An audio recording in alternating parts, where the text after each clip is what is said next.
doing the price searcher losses but staying open in the long run.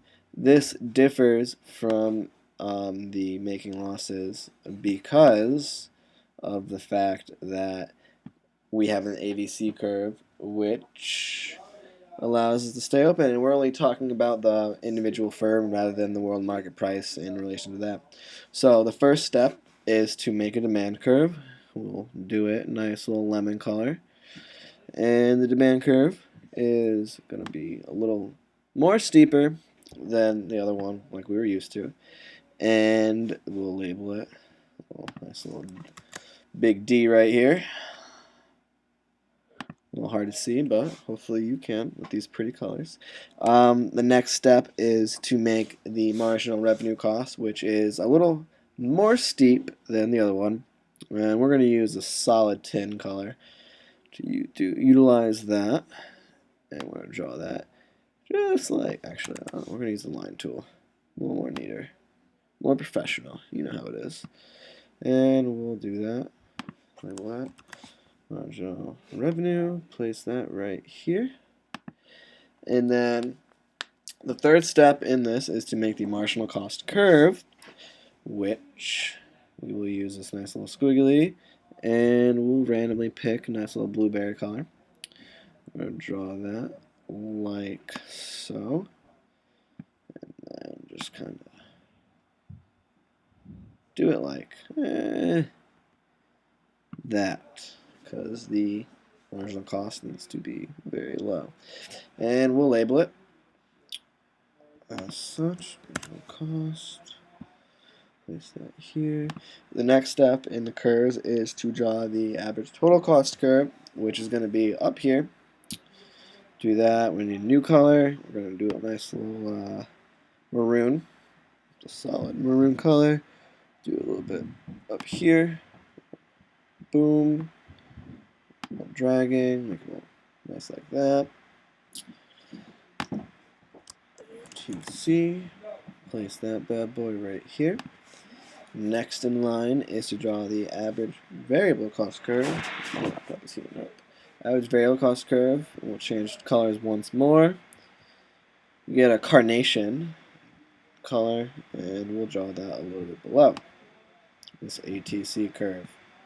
And do this too, and also label it as we did before. Just like the other graphs, I didn't label it, but we need to point out that this is price once again, and this is quantity on this x-axis right here.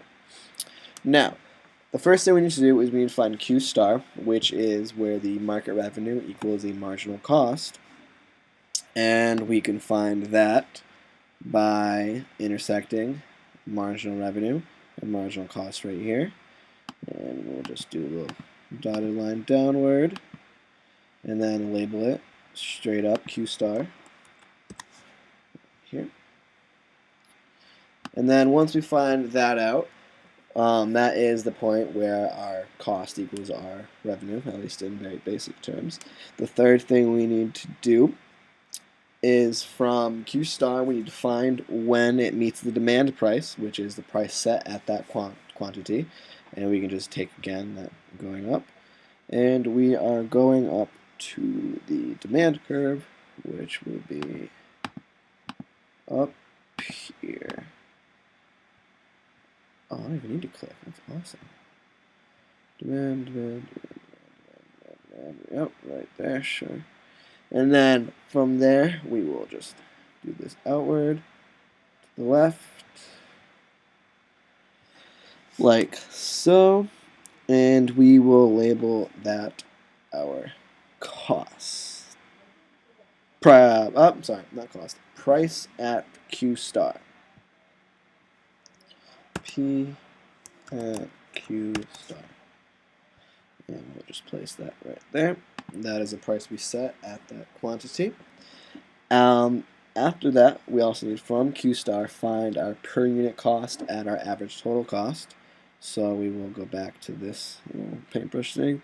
At total cost, we will do this up and just they're a little close together, but bear with me, please.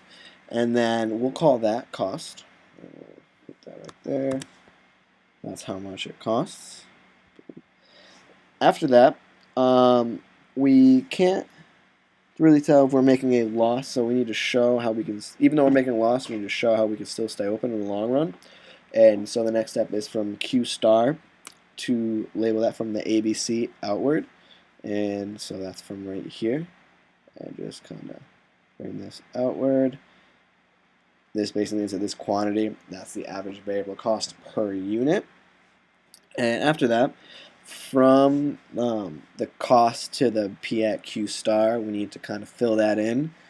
And I don't have, I got a little spray brush. We'll fill this in with a nice little spine drift. I think that's what it's called.